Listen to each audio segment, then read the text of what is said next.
मगर जी प्लीज मेरी बात सुनिए, जैसा आप समझ रही हैं वैसा कुछ नहीं है। कुछ कहने की जरूरत नहीं है, पहले हाथ कर दियो। आपको कुछ कहने की जरूरत नहीं है। देखिए प्लीज आप मेरी बात सुनिए मंगल जी, मैं आपको ही ढूंढते ढूंढते वहां आ रहा था, तभी मैंने किसी की गिरने की आवाज सुनी और कमरे में गया तो वहां देखा कि मनीषा गिरी हुई थी, बहुत खून बह रहा था उसका। मैंने बस उसकी मदद की, उसकी पट्टी कर दी और आपको आवाज लगा था। उससे पहले मुझे कुछ समझ में नहीं आया, आई एम सॉरी, पर अचानक हुआ ये सब। मुझे आप गलत मत समझिए प्लीज, ट्रस्ट मी, मैंने कुछ गलत नहीं किया, मेरे यकीन कीजिए आप मंगल जी। आपको कोई सफाई देने की जरूरत नहीं है, रहने दीजिए आप। नहीं मंगल जी, तो साफ साफ बताना चाहता हूँ आपको। देखिए कबीर जी, आपकी कोई गलती नहीं है, मैं आप पर पूरा भरोसा करती हूँ। मानती हूँ मैं कि आप मनीषा जी की मदद करने ही गए थे, लेकिन ये देखकर मेरे अंदर कुछ, मानती हूँ मैं कि आप मनीषा जी की मदद करने ही गए थे, मानो गलती नहीं है कपिल जी, मुझे आप पर पूरा भरोसा है। मानती हूँ मैं कि आप मनीषा जी की मदद करने ही गए थे, लेकिन ये देखकर मैं अंदर से हिल गई, क्योंकि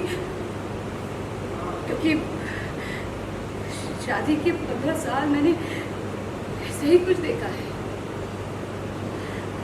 अक्षत के पापा और सौम्य ने जो मेरे साथ किया, ये देखकर वो सारे जख्म मेरे अंदर ताजा हो गए।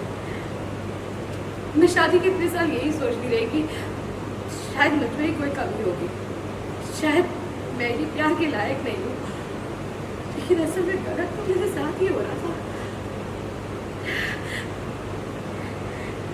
क्या इस बात दोनों मुझसे झूठ बोलते गए और मुझे देखकर भी दिखाई नहीं दिया। और सर यही सर, वो दोनों मुझसे झूठ बोलते गए और मुझे दिखाई नहीं दिया। मैं उन पर भरोसा करती गई और जो सामने था तो देखकर भी समझ ही नहीं आया। बहुत बड़ा धोखा खाया है मैंने कबीर जी। आज आपको मनीषा के साथ देखकर मेरे साथ जो हुआ, मेरे साथ जो गुजरी, वो सब मुझे याद आ गया, जिसे मैं याद भी नहीं करना चाहती। मैंने अपनी पीठ पर आज आपको मनीषा जी के साथ देखकर मुझे वो सब याद आ गया जो मेरे साथ गुजरी थी, जिसे मैं याद भी नहीं करना चाहती। मेरी पीठ पर छुरा लगा था कबीर जी और कुछ नहीं कर सकी। हाँ ये बोली